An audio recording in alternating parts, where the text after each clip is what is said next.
pada kesempatan hari ini kita akan merilis di mana untuk penganiayaan yang ada di SPBU Cipinang di Kecamatan Pulau Gadung, Jakarta Timur.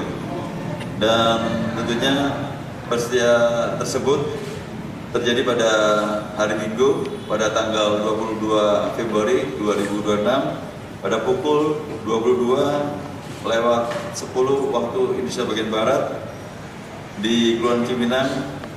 Dan tentunya ada korban, yaitu ada sebanyak 3 korban yang inisial LH sebagai operator SPBU dan AM juga sebagai operator, dan satu lagi inisial AK sebagai pengawas SPBU. Dan kita sudah mengamankan tersangka dengan inisial YMH alias A dengan usia 31 tahun, domisili Bekasi, di mana peristiwa kejadian berawal pelaku akan mengisi BBM yang berjenis Pertalite dengan menggunakan kendaraan Toyota Firefire warna hitam dengan nomor polisi yaitu L1XD. Pada saat dilakukan pemindahan menggunakan yaitu barcode oleh petugas SPBU sesuai dengan SOP pengisian BBM, data yang muncul di mesin EDC ini tidak sesuai dengan kendaraan yang dibawa oleh tersangka atau pelaku, melainkan terdata sebagai kendaraan Toyota Land Cruiser berwarna hijau dengan nomor polisi yang tidak sama, sehingga kejadian tersebut operator menolak untuk melakukan pengisian BBM. Kemudian si tersangka ini meluapkan emosinya dan melakukan tindakan kekerasan kepada 3 korban tersebut, dan di mana hasil dari pemeriksaan bahwa korban dalam pengaruh alkohol di bawah alam sadar, di mana sebelum sampai di SPBU yang bersangkutan atau pelaku tersangka ini dalam kondisi mabuk.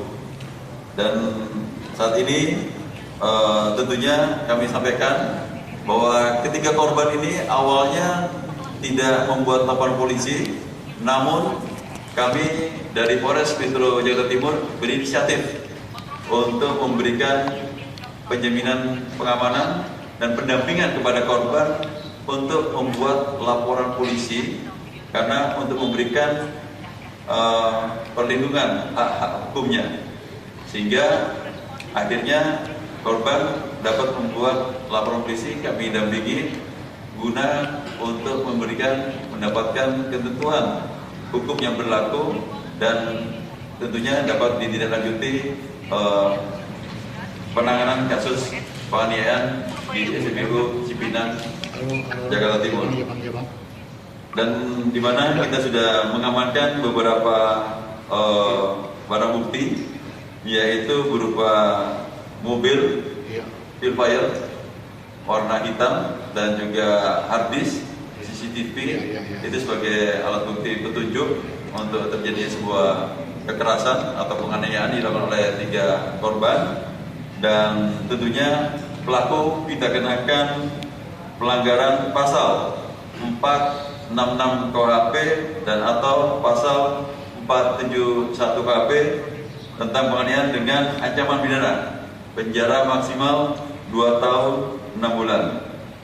Tentunya kami menegaskan bahwa setiap bentuk kekerasan, terlebih terhadap petugas yang sedang menjalankan tugas sesuai prosedur, tidak dapat dibenarkan dan akan diproses secara tegas sesuai hukum yang berlaku. Itu yang dapat kami sampaikan kepada teman-teman media. Mungkin ada pertanyaan? Pak dari Radio Sinta, ya. Terkait pelaku sendiri Pak, untuk melakukan penganiayaan, apakah dia melakukan sendiri atau ada yang lainnya? Terus untuk profesinya sendiri, pelaku itu sebagai apa? Terima kasih.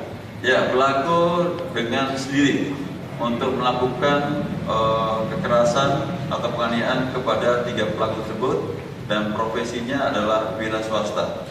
Pak Kapolres, selain positif alkohol, apakah ada positif narkotika atau ganja begitu Pak? Ya, kebetulan pada saat itu sebelum dilaksanakan berita acara pemeriksaan, kami sempat melakukan interview awal, interogasi kepada tersangka, di mana pada saat kami melakukan interogasi, apa yang kami tanyakan dan disampaikan ketidaksesuaian dan tidak sama dan tidak tegas dengan jelas, atau saya sampaikan pimplang, berubah-ubah, sehingga saya merasakan ada indikasi bahwasanya ini ada pengaruh. Mungkin tadinya saya pikir ini adalah bahwa mabuk atau meminum alkohol, dan saya coba mendekati ke tersangka ini, ternyata dia tidak mengakui, dan saya inisiatif untuk memerintahkan kepada Dokes melakukan tes urin, dan ternyata setelah tes urin yang bersangkutan positif untuk menggunakan narkotika jenis sabu-sabu dan ganja. Dan setelah kita lakukan untuk berita acara pemeriksaan, ternyata yang bersangkutan mengakui bahwa menggunakan narkotika jenis ekstasi, ganja, dan sabu-sabu. Demikian. Pak, satu lagi Pak, untuk plat nomor Pak, ini kan tadi terdaftar mobil Land Cruiser ya Pak, ini Ya. mobil siapa begitu, dan bagaimana cara pelaku mendapatkan plat nomor ini Pak? Ya, tentunya untuk nomor ini adalah L1SD.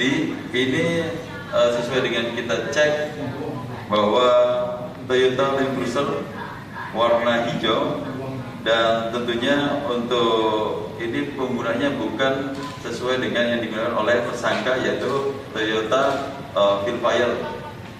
Sehingga tentunya yang tadi disampaikan ini tidak sesuai, dan untuk terkait dengan bahwa disitulah awal mula untuk terjadinya emosi daripada pelaku. Yang dimaksudnya apa Masnya? Yang ditanyakan? Bagaimana si pelaku ini bisa Mendapatkan nomor polisi ini Pak? Jadi untuk mendapatkan TKB yang ini, yang L1SD ini, yang bersangkutan atau pelaku tersangka ini mengambil di rekannya.